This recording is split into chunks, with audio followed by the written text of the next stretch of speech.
都在火海中。好美啊！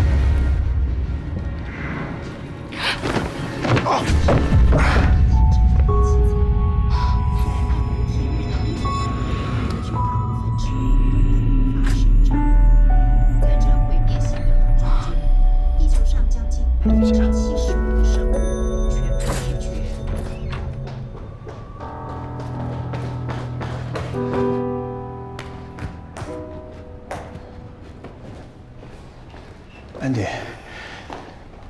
安迪，你怎么了？你是不是在生气？对不起。别，你是不是累了？我送你回去吧。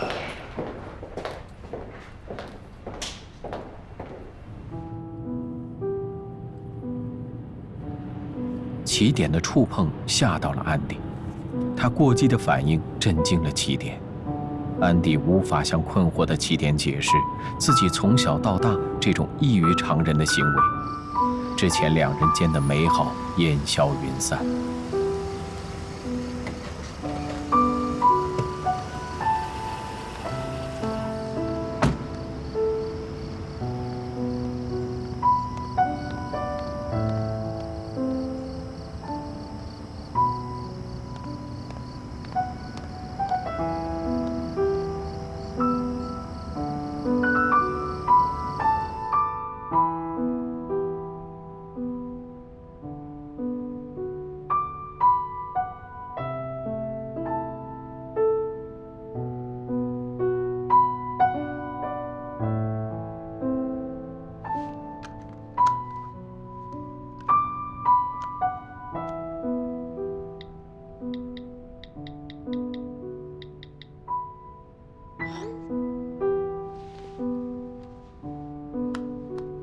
到家了吗？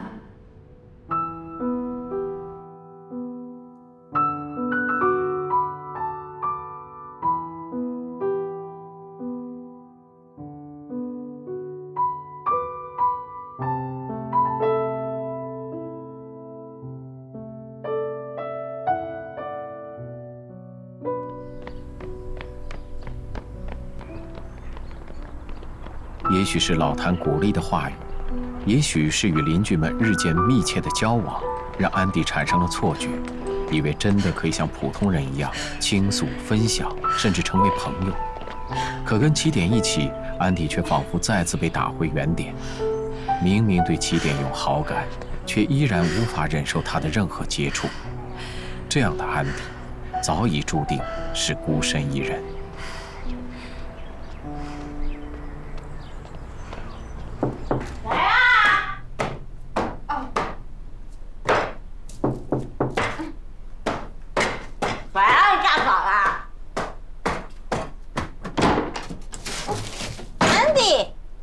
知道你腿不好，给你买的早餐。哦，真的是太好了！买了什么呀？说吧，找我什么事儿啊？一大早给我送早餐，肯定不是好心这么简单。是有点事。我知道22楼就你最知情知趣了，但是我也不想被你追问。好吧，不追问你。给你看，啊，什么？招生资料啊，我托朋友帮我查的，31岁，博士。本地人，不是凤凰男，加分；未婚，加分。可是传言有一女朋友，是卫生局某领导的女儿，相处7年了。大家都说，他光速升为副主任，一是跟这个有关系。所以呢，你打算怎么样？反正怎么样，追呗。有女朋友你也追啊？那怎么了？他有没有女朋友跟我什么关系？我喜欢他，我就可以追他。再说了，凭我的经验啊，谈恋爱半年就可以谈婚论嫁了，一气呵成，周年的时候就能结婚。可若谈了漫漫7年的恋爱都没有走到结婚这一步的话，基本上可以判断恋爱失效。可是你没有见过他女朋友啊，你凭什么这么判断？你用脑子想一想嘛。如果他们2个谈恋爱谈了7年都一直没有上床的话呢，那就说明有一个人肯定有问题，不是精神上的问题，就是生理上有问题。那咱们换个角度来想啊，如果这7年他们2个一直都上床的话呢，那就说明至少有一个人有歪心思，否则为什么不结婚呢？在一起这么久了，7年哎，不结就该分了好吗？谈恋爱就是这样的，不是时间越久越好的。听起来几年的挺吓人的，其实就像一层脆弱的纸，一捅，嘣，破了。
饺子好了，你先吃，我去开瓶酒。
Wonder who's kissing her now.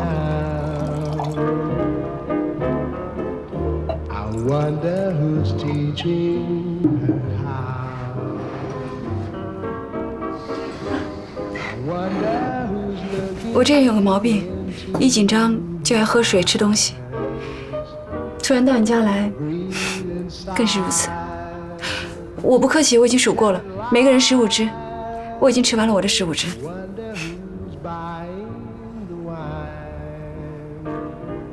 这种地方都算得这么精确啊！看来我给自己找了一个绝无仅有的奇葩。所以呢？所以，结论就是，我认的就是这种绝无仅有的奇葩。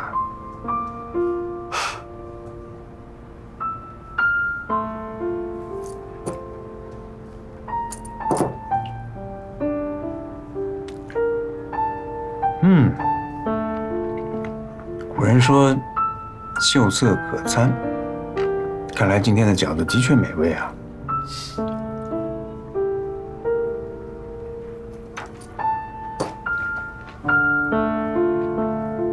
这房子怎么样？风景很好。我喜欢能够看到灯火的房间，不会太喧嚣，也不会太寂寞。从这看出去，真的能看到半个上海的灯火，很奢侈。前2年这个时候，我差点失去这个房子。那时候金融危机，我账面上的损失每天6位数，跌得我差点从这阳台上跳下去，一了百了。那个时候房子什么全都抵押了，好不容易等来了国家放出4万亿，贷款才有松动。你看，这些白头发就是那个时候长出来的。那个时候晚上睡不着觉啊，就天天混 BBS。就是在那个时候我认识你的，我很早就开始留意你了。我记得有一回你倒版主，一篇篇檄文发出来，那真是酣畅淋漓啊，特别合我的胃口。而且你能在头1天不懂的知识，第2天上来就懂了，而且懂得头头是道，能自圆其说。熬夜做功课的吧？是啊，你真的早就留意到我了。我还以为是我先留意你的呢。我觉得你这个人不怎么说话，但是说一句是一句，让人印象很深。彼此吧。要不是那个时候生意搞得我心烦意乱的，我肯定上阵助你。再加上那个时候我跟女朋友分手。分手？为什么？她是个挺好的姑娘，心气儿高，又有自己的事业。我那个时候事业失败，连同我整个人都……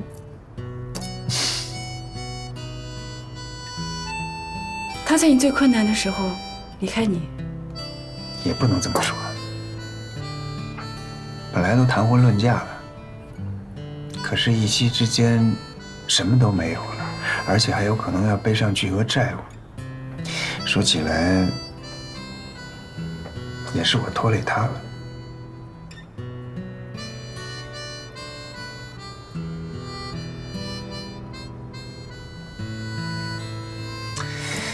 不说他了，说回我们吧。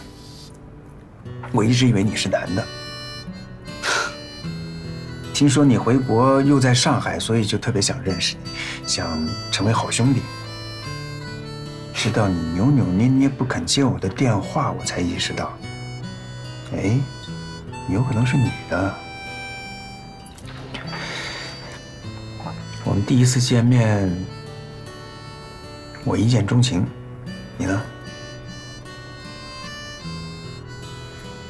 第一次见面，差点打退堂鼓，因为你这个人表面亲切风趣，实则戒心很重，而且长相一般。要不是那一次我欠你一顿饭，加上之前对你的印象极佳，第2次见面应该不会有。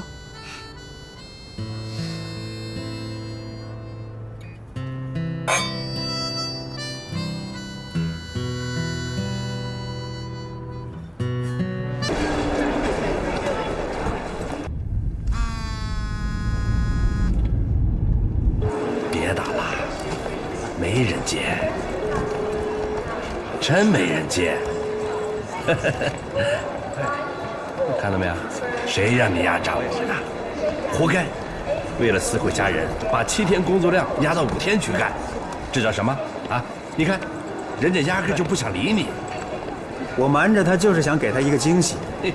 山不到穆罕默德这里来，穆罕默德就到山那儿去。一会儿我不回公司了，你们自己打车回去吧。哎，魏总，不会吧？这是你吗？啊，一回来连公司都不去了，你就直接去互会家人去了？怎么了？这是有点君王不早朝的节奏啊！我就重色轻友，怎么了？有意见吗？哎呀，没意见。你无耻成这样，我也是真心无语了啊！哎，你说他怎么是这样的人？你说啊？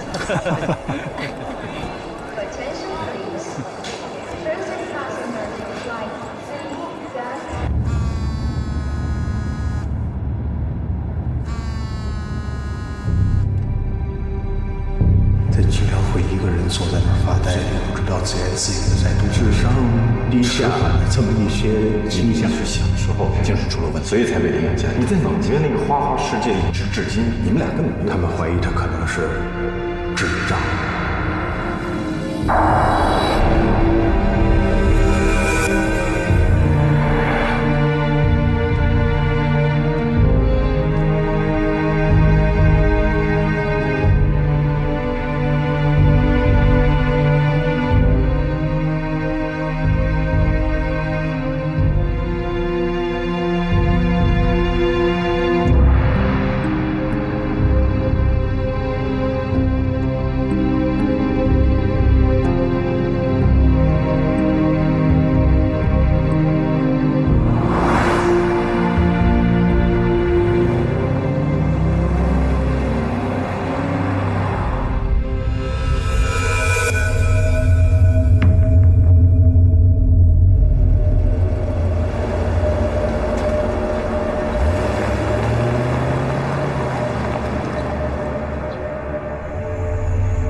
安迪想，在小区门口看到的不可能是起点。起点现在国外出差，早上才刚刚通过电话，说还要2天才回，所以他不可能出现在这里。那么刚才看见起点，只是安迪的错觉，还是所有的怀疑都是真的？他和弟弟一样，血液里自带着精神病因子，所以才会在这种时候出现幻觉。亦或是潜伏在自己身体里多年的疯癫基因终于爆发了吗？他不停地深呼吸，试图掩盖这种恐惧。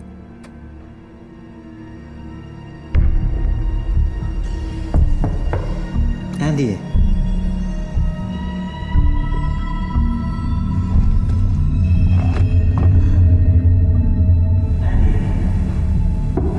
Andy， 是我呀，怎么了 ，Andy？ 你怎么了 ，Andy？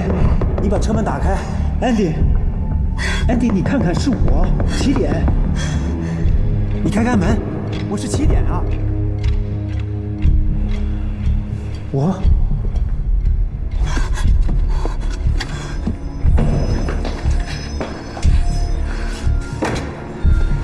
Andy， 你怎么了 ，Andy？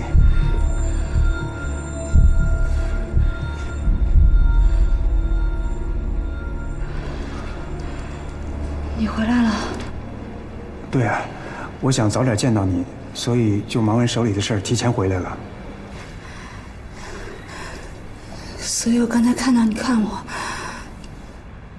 在喊我都是真的。是啊，不是跟你说了吗？想给你一个惊喜，当然都是真的。Andy， 怎么了？到底发生什么事情了？我刚才去老谭那儿了，我弟弟找到了。真的？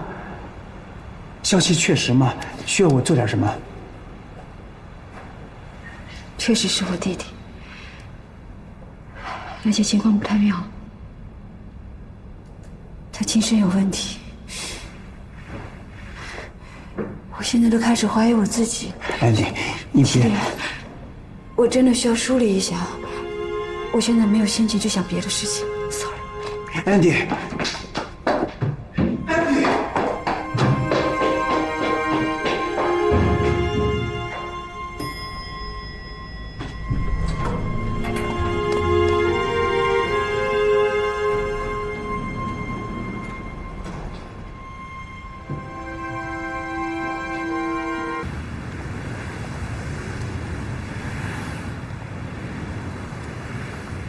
7点，别回头，我有话跟你说。你不是一直在等我的答案吗 Andy， 我现在就给你答案。你别说。不，我不会跟你在一起的。我才找到我弟弟，我弟弟又是那个样子，我根本就没有精力，没有时间去考虑这个问题。Andy， 你这样说不公平。你明明是喜欢我的，你不能因为你弟弟，不能因为你心里害怕，就给我这样的答案。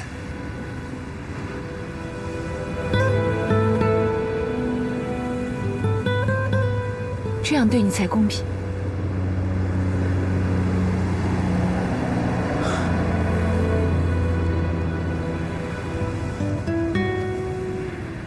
怎么办，Andy？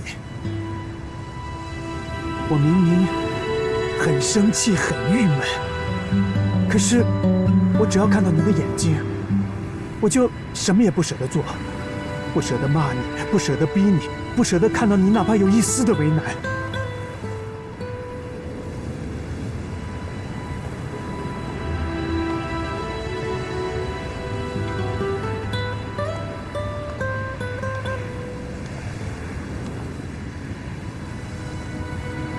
我亲眼见证了你的历史，还有你的故事，想不想听听我的？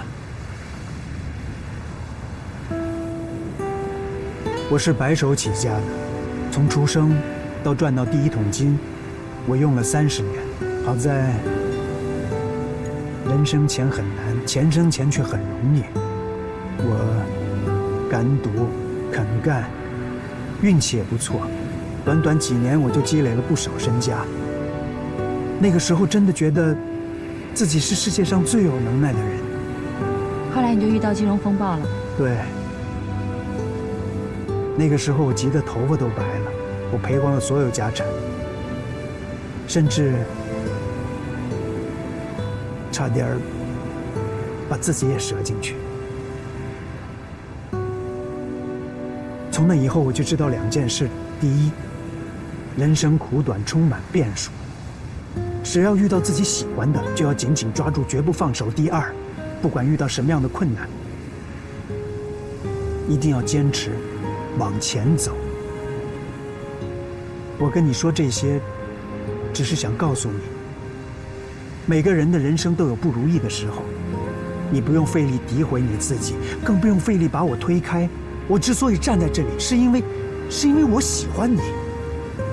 所以你不用自责，也不用考虑我心里怎么想。比起你所害怕的那些可能，我更不愿意失去你。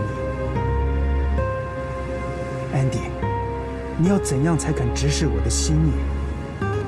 还是我迄今为止所做的一切努力，在你眼里就是一个笑话？不是这个原因。我承认，我的确对你有好感。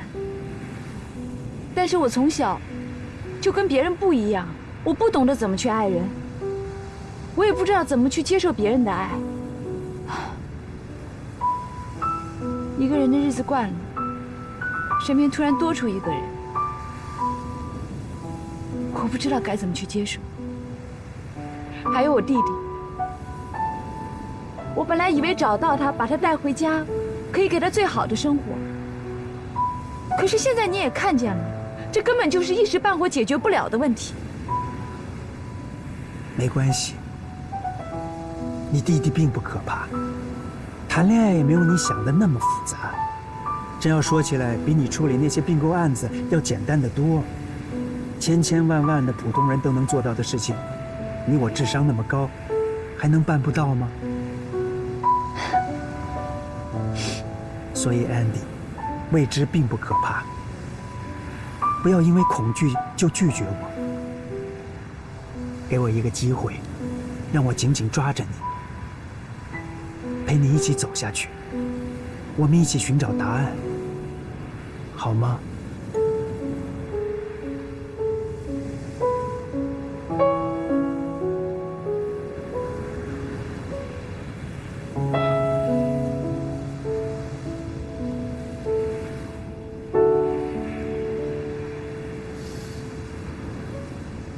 快上车吧，冷死了。